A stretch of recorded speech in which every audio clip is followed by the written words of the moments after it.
Indians ஏன் நம்ம திருந்தவே மாட்றாங்க? எல்லாரும் சொல்ற மாதிரி பாப்புலேஷனோ இல்ல படிப்பறிவு இல்லாதோ இது காரணம் கிடையாது. அதுக்கான காரணத்தை இந்த வீடியோல பார்ப்போம். அதுக்கு முன்னாடி இந்த வீடியோ போட்டேன்னா ஒரு குரூப் கிளம்பி வந்துடும். உனக்கு என்னப்பா, நீ ஃபாரின்ல நின்று பேசிட்டு இருக்க, இங்க வந்து பாரு, நாங்க இந்தியன்ஸ் இப்படிதான், நாங்க இம்பர்ஃபெக்டா வந்துட்டு போயிடும். ஏண்டா பைத்தியக்காரா, உனக்கும் சரிதானே பேசிட்டு இருக்கேன். யார் எங்க இருந்து பேசுறான்னு பாக்காதீங்க, என்ன சொல்றான்னு ஃபர்ஸ்ட் பாருங்க. கம்மிங் டு த டாபிக், பொதுவாகவே இந்தியன்ஸுக்கு எம்பத்தி ரொம்ப ரொம்ப ரொம்ப கம்மி, இல்லைன்னு கூட ஆயிடுச்சுன்னு சொல்லலாம். எம்பத்தின்னு நல்ல வார்த்தை இங்கிலீஷ்ல, தமிழ்ல பாத்தீங்கன்னா அனுதாபம். எக்ஸாம்பிள், ரோட்ல ஒரு நடந்து போயிட்டு இருக்கான் ஒருத்தன், சாப்பிட்டுட்டு ஒரு பேப்பரோ ஒரு கவரோ தூக்கி கீழே போட்டு போறான், குப்பையை ஜஸ்ட் லைக் தட் போட்டு போறான். அவன் என்ன தைரியத்துல போட்டு போறான்? பெருக்கிறது ஒரு ஆள் இருக்கானே, குப்பை ஆள்றது ஆள் இருக்காங்கல்ல, குப்பை ஆள்றவங்க மேல அனுதாபம் கிடையாது. ஒரு செவுத்துல பானபராக போட்டு எச்ச துப்புறான், யோசிச்சு பாருங்க, அந்த செவுத்துக்கு ஒருத்தன் கஷ்டப்பட்டு பெயிண்ட் எடுத்துருப்பானே, அவன் உழைப்பு மேல அவங்களுக்கு அனுதாபம் கிடையாது. ஒரு ஹோட்டலுக்கு போறோம், சாப்பிடுறோம், டிஷ்ஷஸ் எல்லாம் அப்படி கலைச்சு போட்டுருவான். ஏன்னு கேட்டா சர்வர் வச்ச கால அவன் கிளீன் பண்ணிப்பான். சர்வ் பண்ற மேல அனுதாபம் கிடையாது. ஒரு ரோட்ல போறீங்க, 4-5 வண்டி கும்பலா வருது, என்ன பண்ணுவீங்க? எப்படியே அடிச்சு பிடிச்சி அவன் முன்னாடி போயிடணும்டா.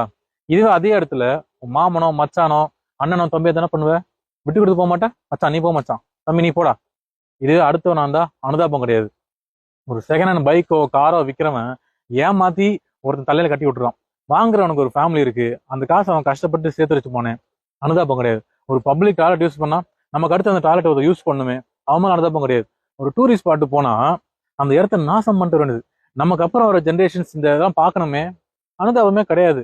இதெல்லாம் இதுக்கும் படிப்புக்கும் சம்மந்தம் நினைக்கிறீங்களா? இந்த காலத்துல இதெல்லாம் தப்புன்னு எல்லாருக்குமே தெரியும், தெரிஞ்சும் பண்ணிட்டு இருக்கான். ஏன் பண்றான்? பாருங்க, ஒரு ஐடி கார்டு இருக்குல்ல, ஐடி கார்டு போட்டு நல்லா ஐடி கம்பெனிக்கு போறோம், ராங் ரூட்ல போயிட்டு இருப்பான். ராங் ரூட்ல போன ஆக்சிடென்ட் அவனுக்கு தெரியாதா? தெரிஞ்சும் போவான். ஏன்னா அடுத்தவன் மேல அவனுக்கு அனுதாபம் கிடையாது. இதெல்லாம் எங்கத்தಮ್ಮ ஆரம்பிக்குது? வீட்டுல பசங்க ஸ்கூல் முடிச்சு சாக்ஸியும் ஷூவையும் அங்கேயும் தூக்கி போட்டு, ஏன் அம்மா எடுத்து வைப்பால, அம்மா மேல அனுதாபம் கிடையாது.